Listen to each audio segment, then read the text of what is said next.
Hello! For week 2, we're going to discuss regarding designing with circles. So we already discussed about the conic sections and we're going to focus on circles. The conic section formed when a cone is cut by a plane parallel to its base with this plane not passing through the cone's vertex is a circle.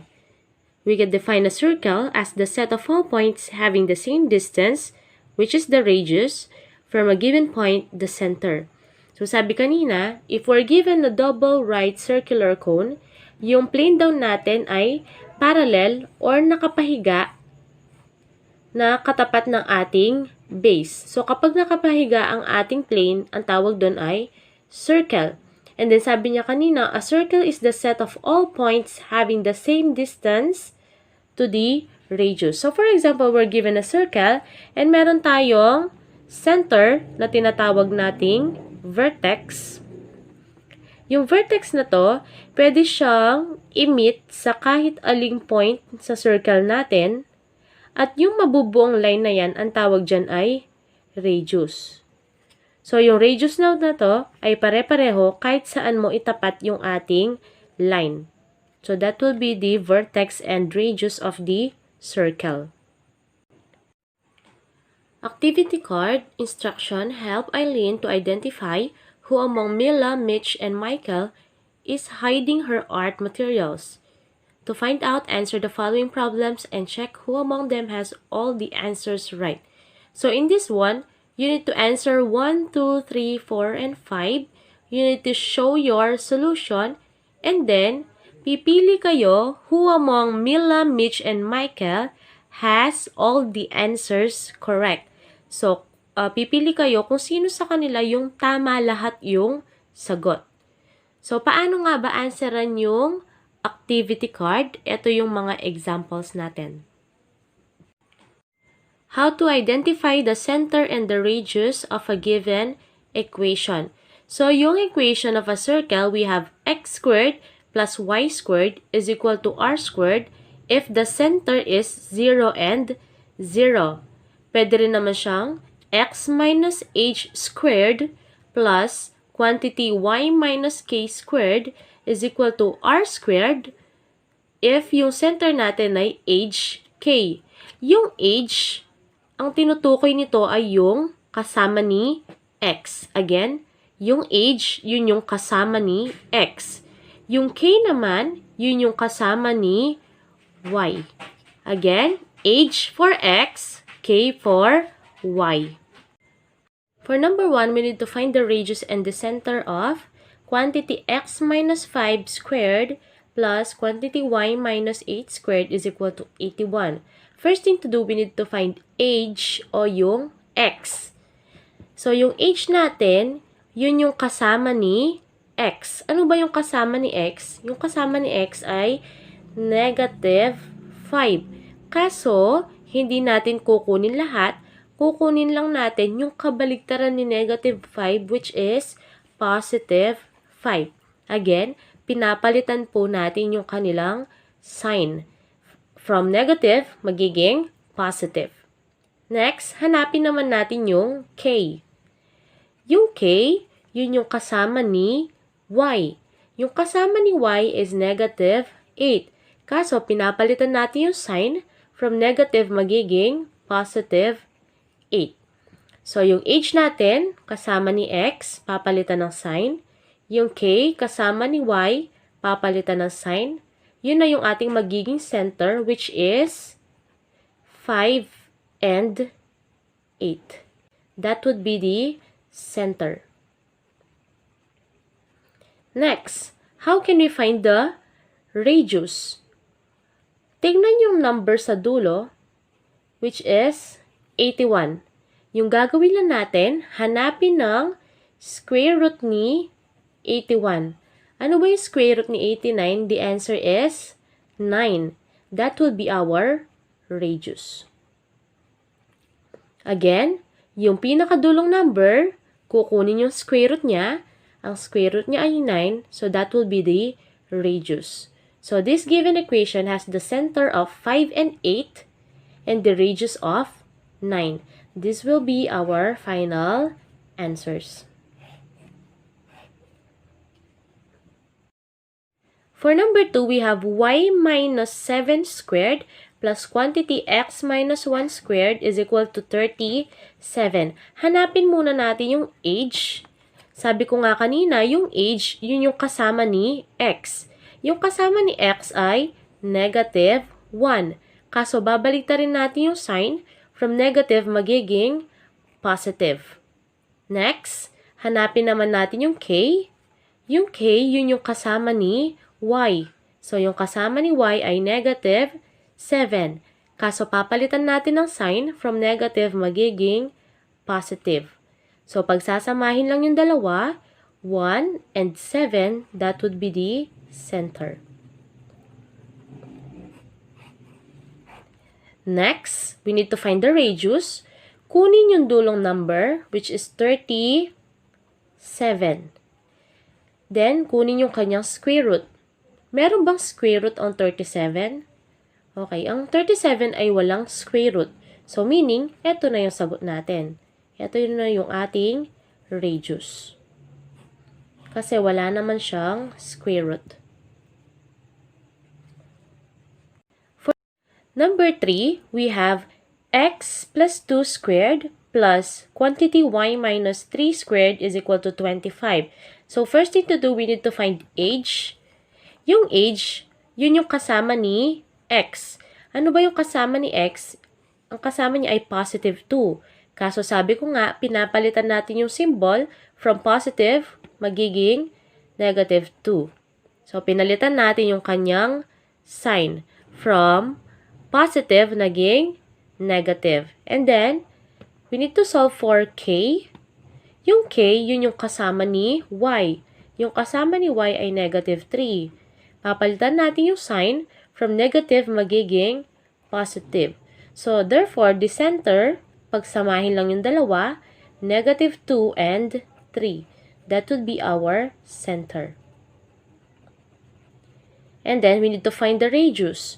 Kunin yung number sa dulo. Hanapin yung kanyang square root. Ano ba yung square root of 25? The answer is 5. So, meaning that would be our radius. This will be our final answers.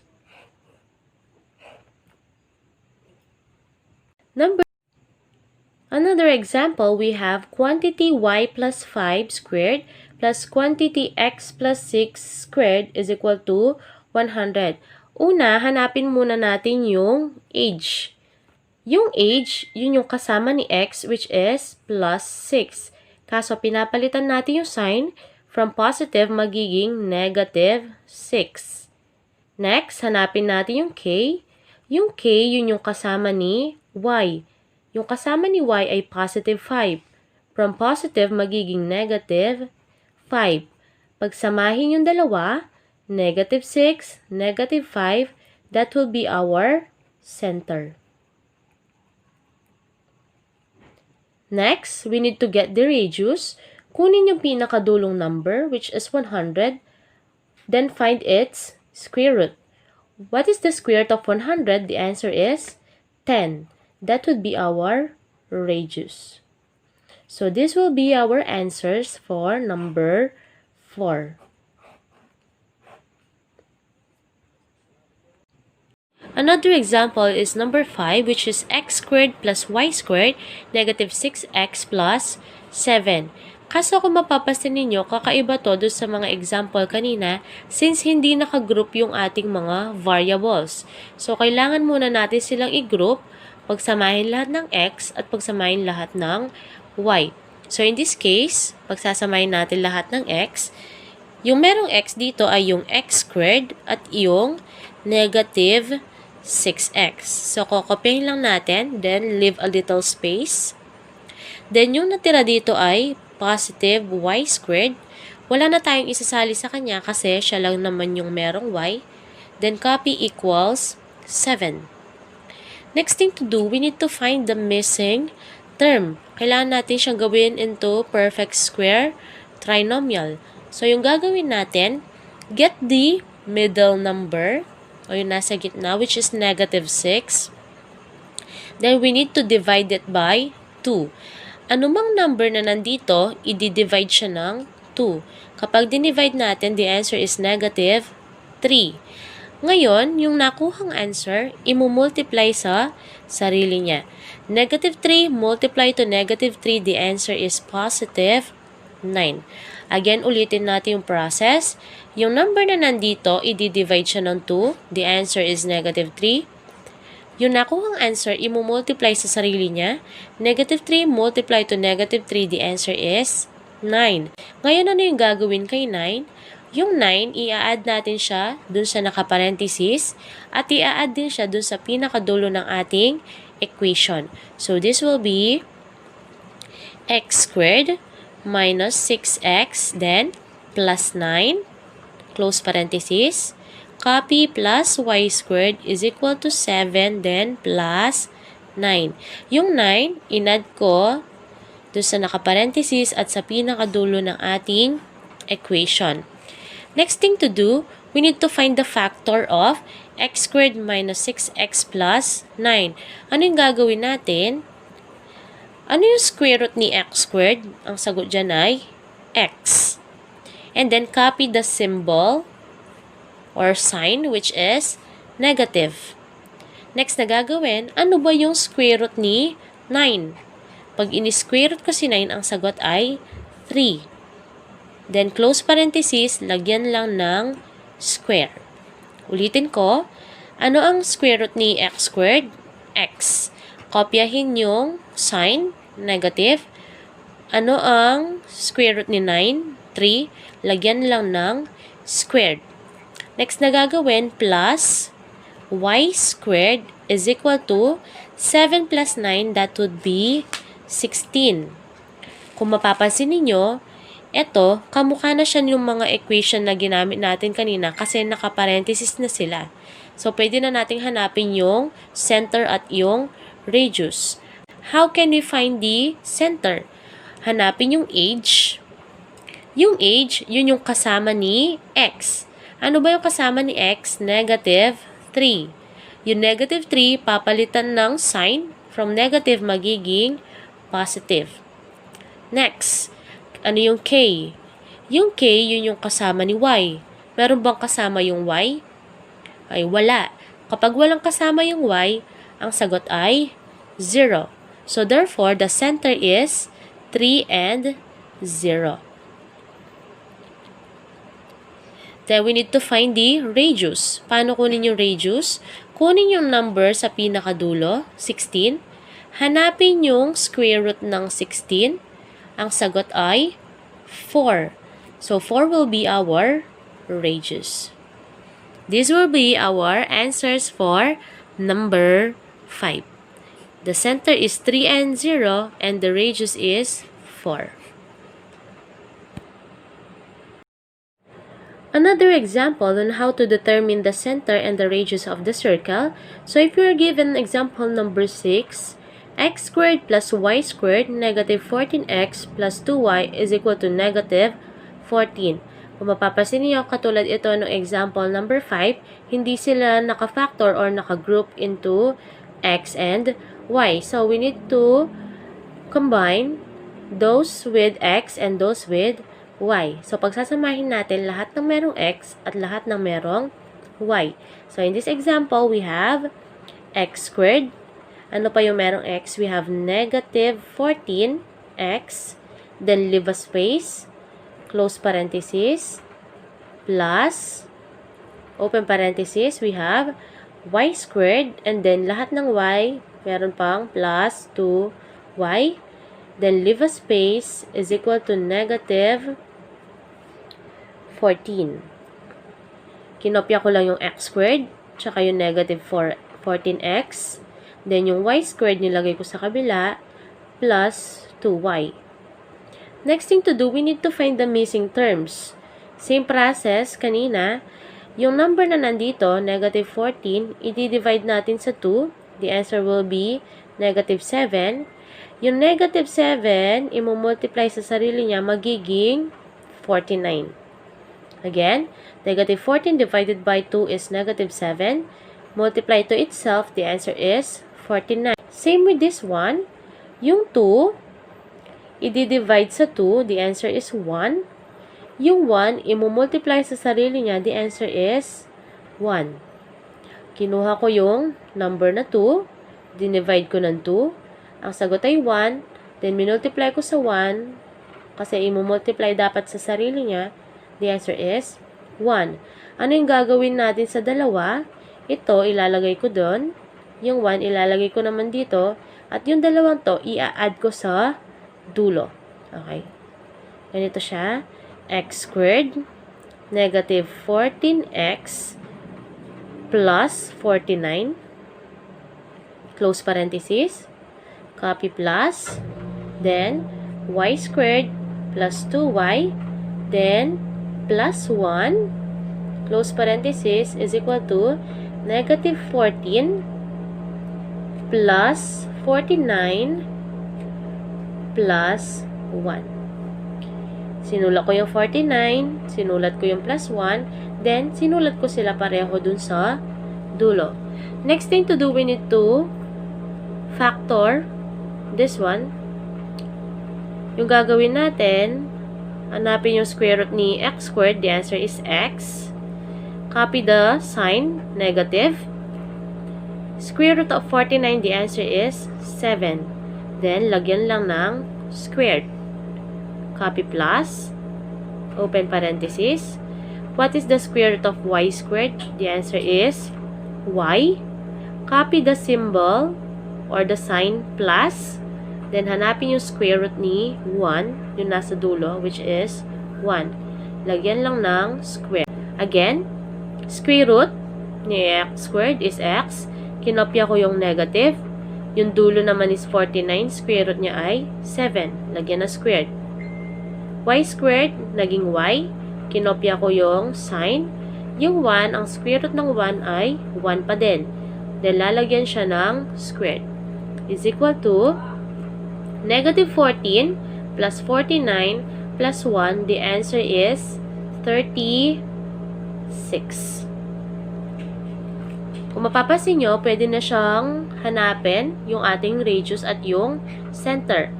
Yung h natin, yun yung kasama ni x. Ang kasama ni x ay negative 7. Ang negative 7, papalitan ng symbol or sign, magiging 7 na lang. Next, we have k. Yung k, yun yung kasama ni y, which is positive 1. Yung positive 1, papalitan ng sign, magiging negative 1. So, therefore, the center is 7 and negative 1. Paano naman yung ating radius? Kunin yung pinakadulong number, 36. Hanapin yung square root ng 36. That would be 6. So, the answer for the radius is 6. So, in this given example, the center is 7 and negative 1. And the radius is 6. For your next activity, you need to determine the standard equation of the following to help Ayin go to her art class. Choose which building has all the correct answers. So, a-answeran ninyo yung numbers 1, 2, and 3. You need to show your solution and then, pipili kayo alin ba dito yung tama lahat yung sagot. Is it the left building, right building, or the main building? So, dapat yung tama lahat yung sagot. Paano natin gagawin yung activity na yon, which is to determine the equation of the circle? For example, we're given the center and the radius. Number 1, the center is 3 and 2, and the radius is 5. We need to consider the pattern. The pattern is x squared plus y squared equals. Ito yung pattern na gagamitin natin. Then, yung naunang number na 3, papalitan natin ang sign from positive magiging negative 3. And then, yung pangalawang number na 2, from positive magiging negative 2. And then, the last one, which is the radius, imumultiply lang sa sarili niya. 5 times 5, the answer is 25. So, this will be our final answer. Yung naunang number, palitan ng sign. Second number, palitan ng sign. Yung radius, imumultiply sa sarili, 25. Another example, if we're given the center 10 and negative 13 and the radius is 4, we need to consider the pattern x squared plus quantity y squared equals. Yung naunang number, papalitan ng sign. From positive 10, it will be negative 10. And from negative 13, it will be positive 13. Next, yung radius natin, imumultiply sa sarili. 4 times 4, the answer is 16. So, the final answer is x negative 10 squared plus y plus 13 squared is equal to 16. How can we determine the equation of the circle if we're given the center passing through a point? In this example, we have the center negative 5 and 2 passing through the point negative 8 and 7. So, yung unang gagawin natin, same process, we need to consider the pattern x squared plus y squared equals. Yung naunang number, papalitan na sign, negative 5 magiging positive 5. The second number is positive 2, gagawin natin siyang negative 2. And since wala namang radius na binigay or r, lalagyan na lang natin ng r squared. Next na gagawin, copy the given equation, yung nakuha natin, which is x plus 5 squared plus y minus 2 squared is equal to r squared.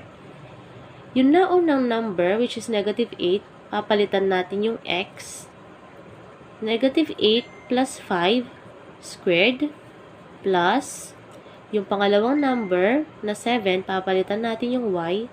7 minus 2 squared is equal to r squared. Yung ginawa lang natin, yung x, pinalitan ko ng negative 8. At yung y, pinalitan ko ng 7. Next, we need to simplify. Negative 8 plus 5, the answer is negative 3.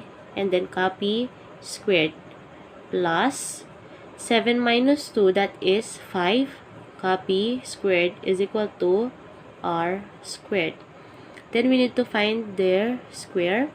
Negative 3 squared, that is positive 9. Copy plus 5 squared, that is 25. Kasi minumultiply natin sa sarili nila. Is equal to r squared.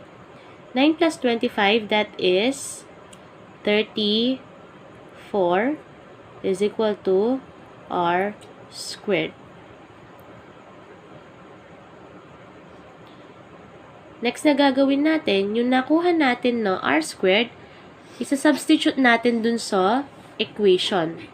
So, the final answer will be x plus 5 squared plus y minus 2 squared is equal to 34.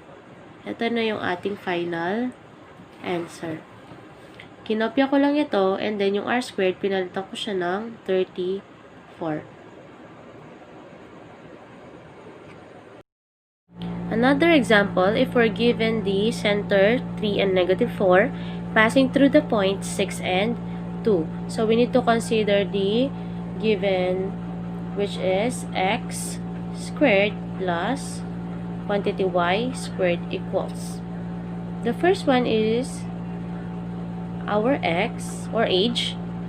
Kailangan palitan lang natin yung kanyang sign from positive, it will be negative 3. And then the second one would be our k. From negative 4 magiging positive 4. And since wala tayong radius, this will be r squared.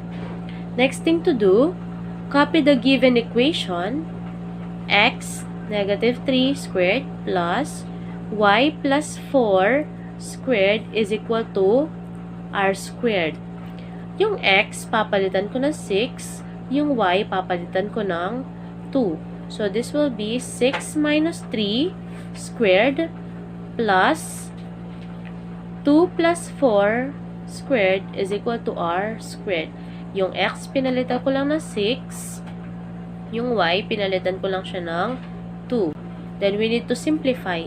6 minus 3 is 3, copy squared, plus 2 plus 4 is 6, copy squared is equal to r squared.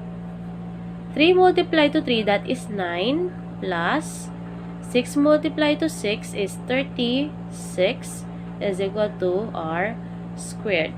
We need to add them. 9 plus 36, that is 45, equals r squared. Yung gagawin natin, yung 45, pampapalit natin kay r squared. So, this will be x minus 3 squared plus y plus 4 squared is equal to 45. So, this will be our final answer.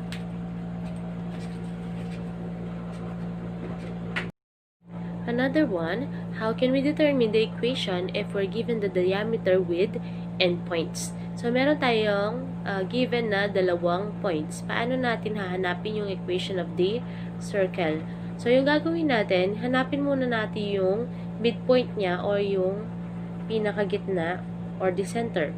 So, yung gagawin natin, yung mga naunang number, pag-a-add muna natin yan. Negative 2 plus 6.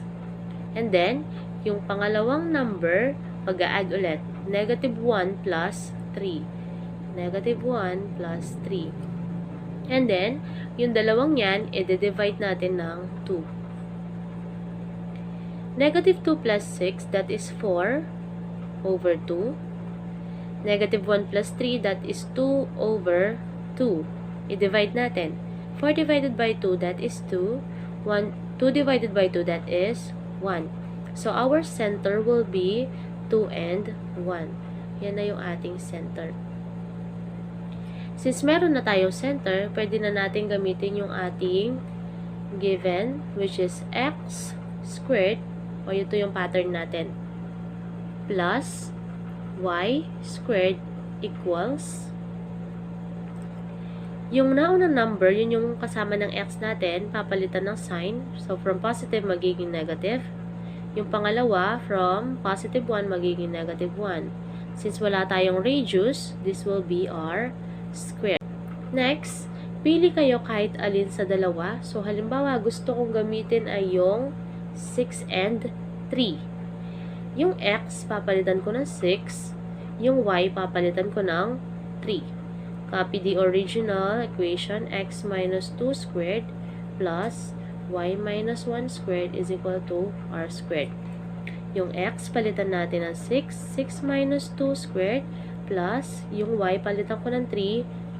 3 minus 1 squared equals r squared. Yung x, pinalitan ng 6. Yung y, pinalitan ng 3. Again, pili lang kayo ng isa sa dalawa. Kung ano yung gusto nyo. Same answer lang yung makukuha. 6 minus 4, that is 6 minus 2, that is 4, copy squared, plus 3 minus 1, that is 2, copy squared, equals r squared. 4 raised to 2, that is 16, plus 2 raised to 2, that is 4, equals r squared.